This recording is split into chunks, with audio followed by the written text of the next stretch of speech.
طبق معلومات سازمان عمومی جهانی تندرستی همه ساله در دنیا زیاد از 9 میلیون نفر به بیماری سیل گرفتار شده، همه روزه 5000 نفر می‌افتند. دوام سال 2020 باشد در ولایت سوق زیاد از 800 نفر به این بیماری مبتلا گردیدند. سن سال گرفتار شدگان از بیماری سیل از 12 ساله بالا ارزیابی گردید.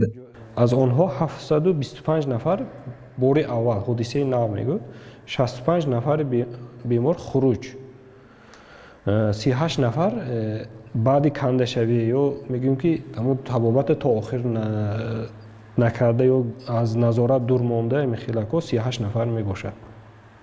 استاتستیک دوام 4-5 سال آخر به بیمارخانه ما به یگان تا حالی این بیماری دریافت شده‌اش نه که مرکزهای سلامتی و وقتی که دریافت میشن اونها سری وقت وقایت گرفته.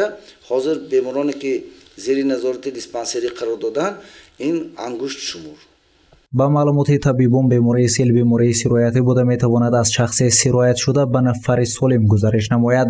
راه‌های پیدایش بیماری را طبیبان در رعایت نکردن گیگین شخصی و مقدار ضروری استعمال نکردن ویتامین ها یا خوراک های سرغذا مینامند. برانگیزنده بیماری این میکروباکتری سیل به حساب می رود. همچنین رعایت نکردن رژه کاری و رژه استراحت عامل دیگر این بیماری به حساب می رود.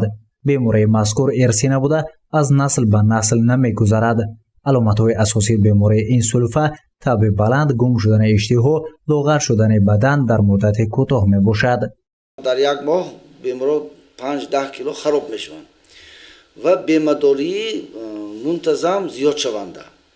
فرقیتش از دیگر بیماری ها همین که این بیماری ها میتوانند این شخصانی که گرفتار این بیماری هستند میتوانند مدت طولانی کارشایم شده با مؤسسه ها یا تشکیلات ها یا با کارخانه ها کار کرده قابلیت کاری خودشان را تیز گم نمیکنند. خیلی که میگه سیمتومایی که همین بیماری سیل، بیماریایی که همین پراستوی، گریپ و یا موندور وقتی که تبابت خانوبه میگیرد یا جایی که همین استقامت میگیرد اما سلفه یا تب زیاده از 2 هفته نمیماند، این اوجه باید فکر کنیم که اینجا ممکن که بیماری سیل هست. تبابت بیماری سیل هنگامی سر وقت مراجعت نمودن زیاده از 1 ماه دوام میکند. در حالت دیر مراجعت نمودن تا 1 سال و یا زیاده از 1 سال طول میکشد. طبیبان بیان داشتند که هنگامی نشانه‌های بیماری دریافت شدن در نفر سالم، بیمار پس از تبابت از 6 تا به 1 سال زیر نظارت طبیبان اولیوی معالجه می‌یابد. بعد گرفتار شدن به بیماری ها بسیار اکثر وقت به خود تبابت کنی مشغول میشوند.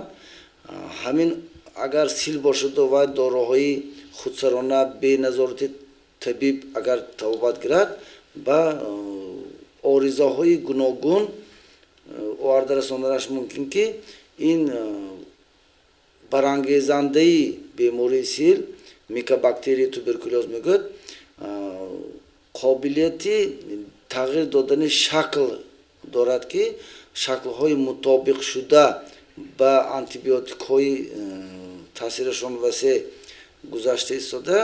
تبابت شدن این بیماری از مهلت معین شده یک چند قدر طولانی و دشوار تبابت شونده و مبدل شدنش ممکن. باید گفت که امروزها با ترقیات زمان و پیدایش تجهیزات‌های نو بیماری سیل بیماری تبابت شونده به حساب رفته، همه ساله صفحه شفا یافتگان از این بیماری می‌افزاید.